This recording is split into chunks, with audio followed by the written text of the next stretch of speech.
घरची मलाई किंवा फ्रेश क्रीमचा अजिबात वापर न करता अगदी घरच्या बेसिक साहित्यामध्ये धाबा स्टाईल मलाई पनीर तुम्हाला ट्राय करायचं असेल, तर ही रेसिपी अजिबात मिस करू नका. नेहमी त्याच त्या चवी चाखण्यापेक्षा एकदा माझ्या पद्धतीने ही पनीर करी ट्राय नक्की करून बघा. तुम्हाला खूप आवडेल.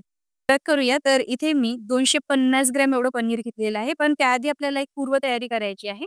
तर आपल्याला सर्वात आधी ना, काजू जे आहे ते भिजत घालायचे. तर काजू आपल्याला मूठभर लागणार आहे.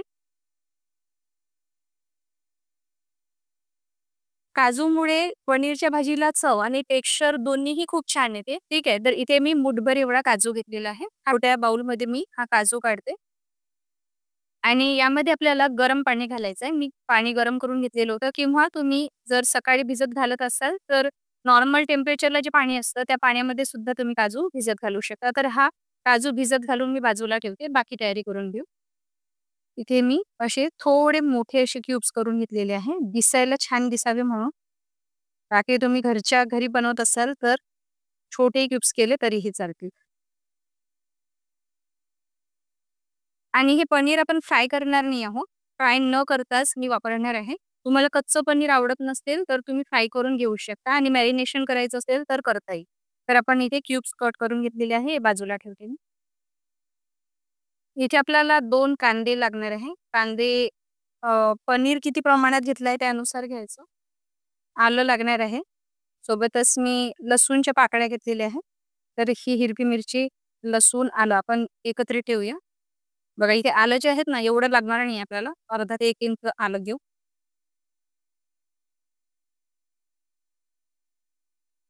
बस एवढंच आलं आपल्याला लागणार आहे. टोमॅटो आपल्याला अगदी छोटा घ्यायचा आहे. मी या ग्रेव्हीमध्ये टोमॅटोचा वापर जास्त करणार नाही आहे. खूप आंबट अशी ग्रेव्ही बनवायचीच नाही आपल्याला. कांदा घेतलेला आहे. हा मी सुरुवातीला चिरून घेते.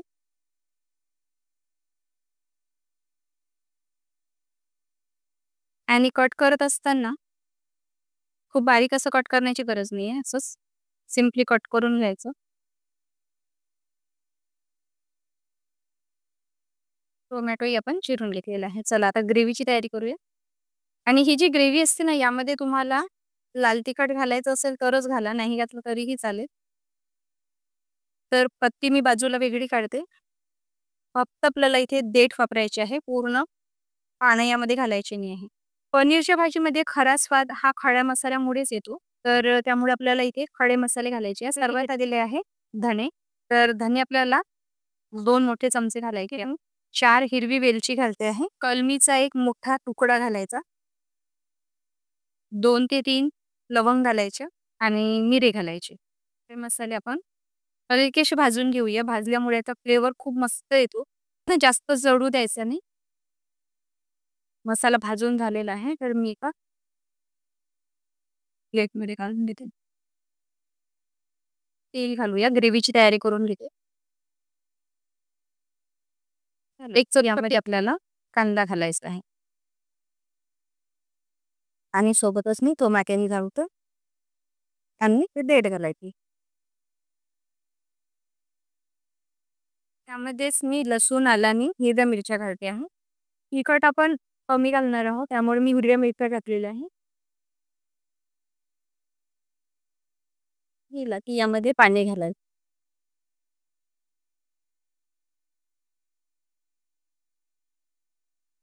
म्हणजे कांदा गळून छान बनतो.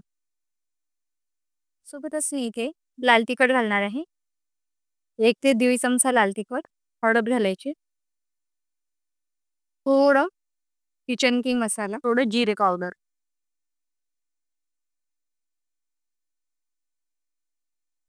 आता यामध्ये आपल्याला काजू घालायचे आहे. मी पाण्यासोबतच घालते आणि सोबतच एक पनीरचा क्यूब आपल्याला घालायचा.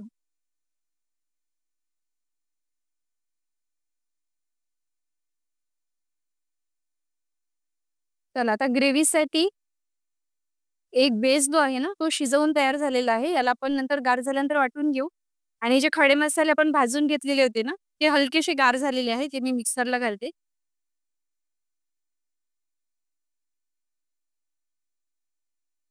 आणि हे मसाले आता आपण वाटून घेऊ.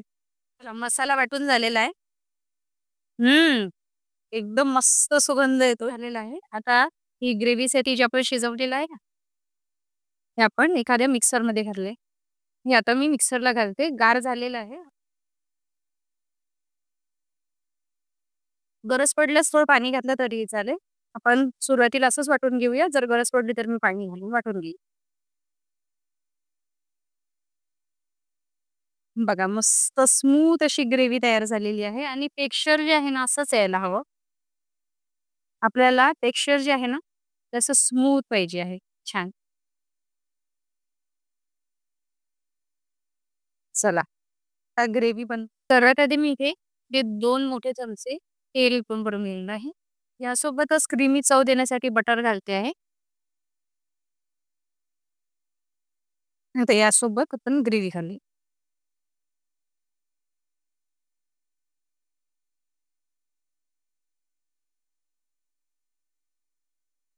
यामध्ये मी पाणी घालते. मिक्सरच्या भांड्यामध्ये थोडं पाणी घालून ग्रेव्हीमध्ये घातलं. यामध्ये मी चवीनुसार मीठ घालते. अगदी थोडा चाट मसाला घालायचा. कसुरी मेथी. तर चला, आता इथे मी अर्धा चमचा भाजलेल्या कसुरी मेथीचं पावडर घातलेला आहे आणि यासोबतच जो खडा मसाला पण मिक्सरला वाटून घेतलेला होता ना, तो अर्धा चमचा घालते आहे. सर्वात शेवटी म्हणजे गॅस बंद करण्याआधी सुद्धा आपल्याला थोडा खडा मसाला पावडर घालायचा आहे, ज्यामुळे एक स्ट्राँग फ्लेवर ग्रेव्हीमध्ये येतो. पण यावेळी आपण अर्धा चमचा सुरुवातीला घातलेला आहे. झाकण ठेवायचं. जोवर ग्रेव्ही तेल सोडायला लागत नाही, तोवर शिजवून घ्यायची आहे. मध्ये-मध्ये चेक करायची. कारण ग्रेव्ही दाटसर व्हायला लागते ना, तर कधी-कधी तळाशी चिकटू शकते. जोवर तेल सेपरेट होत नाही, तोवर ग्रेव्ही शिजवायची. बघा तेल सेपरेट व्हायला लागलेलं आहे ना, आता यामध्ये पनीरचे क्यूब्स घालायचे आहे. पनीर घातल्यानंतर सुद्धा काही वेळ ग्रेव्ही नक्की शिजवायची. त्यामुळे पनीरला सुद्धा जे स्पाइसेस आपण घातलेले आहे ना, त्याचा छान असा स्वाद येतो. तडका घालायचा असेल तर घालू शकता, नाही घातला तरीही चालेल. मी इथे बटर आणि तेलमध्ये थोडं काश्मीरी लाल मिरची पावडर आणि कसुरी मेथी पावडर घातलेला आहे. हा तडका आता ग्रेव्हीमध्ये घालायचा. ढाब्यावरच्यासारखी चव आणायची असेल, तर थोडा तडका नक्की घालायचा. वरून चिरलेली कोथिंबीर घालायची आहे. तर इथे आपली अगदी हटके चवीची पनीरची करी तयार झालेली आहे. बघा दिसायला मस्त क्रीमी दिसते आहे. चवीलाही खूप मस्त लागते. ट्राय नक्की करून बघा. वरून आता मी गॅस बंद करण्याआधी खडा मसाल्याचा पावडर घातलेला आहे. आता नान बनवण्यासाठी इथे मी गव्हाचं पीठ घेते आहे. यामध्ये चवीनुसार मीठ घालायचं आणि आंबट असलेलं दही घालायचं आहे. 2 मोठे चमचे मी दही घातलेले आहे. यामध्ये आपल्याला बेकिंग सोडा घालायचा आहे. अगदी चिमूटभर सोडा घालायचा आणि दह्याबरोबर सुरुवातीला मिक्स करून घ्यायचा. जेव्हा दह्याबरोबर तुम्ही सोडा मिक्स करता, तेव्हा दही जे आहे ना, ते फसफसायला लागतं. यामध्ये आता 1 ते 2 चमचे तेल घालायचं आहे. म्हणजे नान मस्त सॉफ्ट होते. तर आता आपल्याला हे भिजवून घ्यायचं आहे. गरज पडल्यास थोडं पाणी घालायचं आणि याचा डो तयार करायचा. खूप जास्त घट्ट असं मळायचं नाही. तुम्हाला जर मैद्याची नान बनवायची असेल किंवा अर्धा मैदा, अर्धा गव्हाचं पीठ असंही नान तुम्ही बनवू शकता. मी फक्त गव्हाच्या पिठाची बनवते आहे. आता याचा एक छोटा बॉल घ्यायचा आणि तुम्हाला जर लांबोळी आकारामध्ये लाटायची असेल तर तसं लाटू शकता किंवा गोलाकार नानसुद्धा लाटता येईल. मी लांबोळी आकारामध्ये लाटून घेते आहे. म्हणजे दिसायला अगदी धाब्यावर असते ना तशीच दिसेल.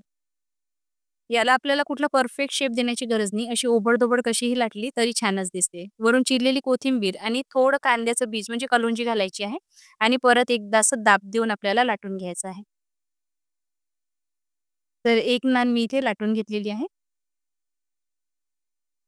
याच पद्धतीने दुसरी नानसुद्धा मी लाटून तयार केलेली आहे. चला आता शेकायचं कसं ते बघूया. इथे मी लोखंडी तवा घेतलेला आहे. हलकासा गरम करायचा, खूप कडकडीत गरम करायचा नाही. नाहीतर नान जी आहे तव्याला चिकटून पडणार नाही. आणि जी नानची मागची बाजू आहे ना, त्याला असं पाणी लावायचं आणि अशी प्रेस करून दाबून द्यायची. आणि लगेच याला पालथं करायचं आहे. खूप वेळपर्यंत गरम तव्यावर जर तुम्ही नान ठेवली ना, तर ती सुटून येते, चिकटून बसत नाही. आणि याला मस्त डायरेक्ट फ्लेमवर असं भाजून घ्यायचं. आणि वरून थोडं बटर लावायचं. जर बटर नान तुम्हाला आवडत असेल तर बटर लावा. बरेच जणांना गार्लिक बटर नान सुद्धा आवडते. तर तुम्ही गार्लिक घालून बटर तयार करू शकता आणि ते नानवर लावलं की मस्त चव येते. तर बघा मागून सुद्धा छान शेकल्या गेलेली आहे. तर इथे गव्हाच्या पिठाची हेल्दी नान आपण तयार केलेली आहे. दुसरी सुद्धा मी भाजून घेतली. बघा काय मस्त दिसते आहे ना. चला या गरमागरम नान बरोबर आपली पनीर करी सर्व्ह करून घेऊया. आजची ही पनीर करी तुम्ही टिफिनसाठी सुद्धा बनवू शकता. बघितलं तुम्ही अगदी साध्या सोप्या पद्धतीने बनवलेली आहे. लहान मुलांना सुद्धा या पद्धतीने बनवलेली पनीर करी खूप आवडणार आहे. कारण मस्त क्रीमी अशी चव येते आणि बनवायला फार सोपी आहे. तुम्ही जर पनीरची जी बेस आहे तो बनवून फ्रिजमध्ये स्टोअर केला ना, तरी दुसऱ्या दिवशी सकाळी झटपट तुम्ही ही पनीर करी टिफिनसाठी सुद्धा तयार करू शकता. लहान मुलांना खूप आवडेल अशी ही पनीर करी तुम्ही घरी एकदा नक्की ट्राय करून बघा. बघा ही नान किती सॉफ्ट झालेली आहे. अगदी मऊसूद आणि दिवसभर जरी ठेवाल ना, तरी अशीच मऊसूद राहते. तर चला फायनली पनीर करी जी मी तयार केलेली आहे ना, ही घरच्या साहित्यामध्ये तयार केलेली आहे. अगदी साध्या-सोप्या पद्धतीने. पण खात्री देऊन सांगते, धाब्यावरच्या आणि हॉटेलपेक्षाही जास्त चविष्ट झालेली आहे. घरचा ताजा मसाला घालून तयार केलेली आहे. त्यामुळे चव नक्कीच भन्नाट असणार आहे. ट्राय करून बघा. जर तुम्हाला रेसिपी आवडली तर तुमच्या फ्रेंड्स, फॅमिलीसोबत शेअर नक्की करा. Facebookवर रेसिपी बघत असाल तर Facebook पेजला फॉलो करा. YouTubeवर बघत असाल तर माझ्या चॅनलला नक्की सबस्क्राईब करा. म्हणजे येणाऱ्या नवनवीन रेसिपीसुद्धा तुम्हाला बघायला मिळतील. तर आपली लवकरच भेट होणार आहे. तोपर्यंत हा व्हिडिओ शेवटपर्यंत बघण्यासाठी तुमचे खूप खूप मनःपूर्वक आभार. धन्यवाद.